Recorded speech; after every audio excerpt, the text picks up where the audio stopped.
In mythological ancient Greece, soaring above Crete on wings made from wax and feathers, Icarus, the son of Daedalus, defied the laws of both man and nature. Ignoring the warnings of his father, he rose higher and higher.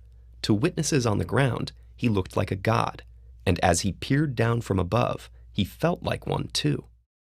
But in mythological ancient Greece, the line that separated God from man was absolute, and the punishment for mortals who attempted to cross it was severe. Such was the case for Icarus and Daedalus.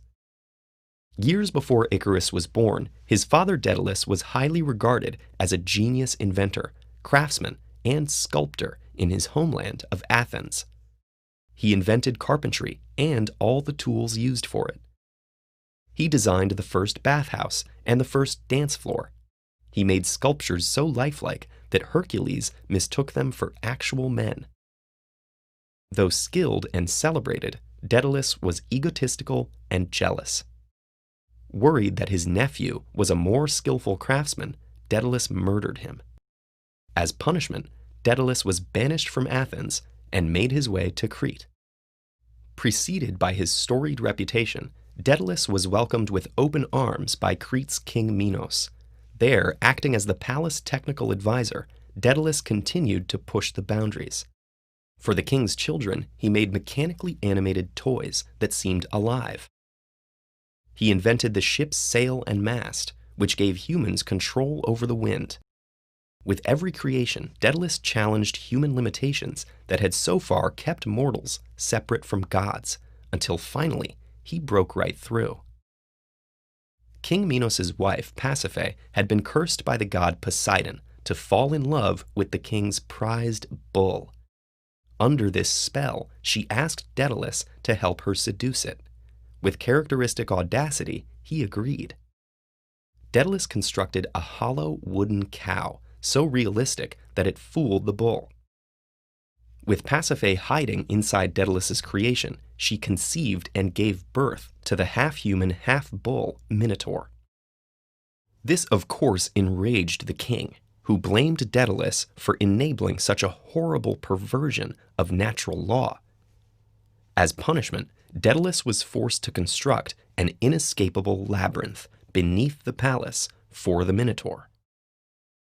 When it was finished, Minos then imprisoned Daedalus and his only son Icarus within the top of the tallest tower on the island, where they were to remain for the rest of their lives. But Daedalus was still a genius inventor.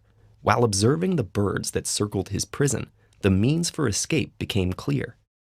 He and Icarus would fly away from their prison as only birds or gods could do. Using feathers from the flocks that perched on the tower and the wax from candles, Daedalus constructed 2 pairs of giant wings. As he strapped the wings to his son Icarus, he gave a warning. Flying too near the ocean would dampen the wings and make them too heavy to use. Flying too near the sun, the heat would melt the wax and the wings would disintegrate. In either case, they surely would die.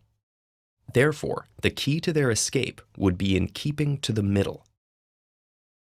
With the instructions clear, both men leapt from the tower. They were the first mortals ever to fly.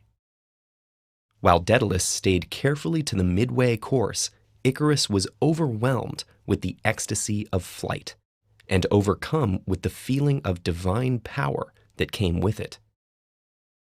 Daedalus could only watch in horror as Icarus ascended higher and higher, powerless to change his son's dire fate. When the heat from the sun melted the wax on his wings, Icarus fell from the sky. Just as Daedalus had many times ignored the consequences of defying the natural laws of mortal men in the service of his ego, Icarus was also carried away by his own hubris. In the end, both men paid for their departure from the path of moderation dearly. Icarus with his life, and Daedalus with his regret.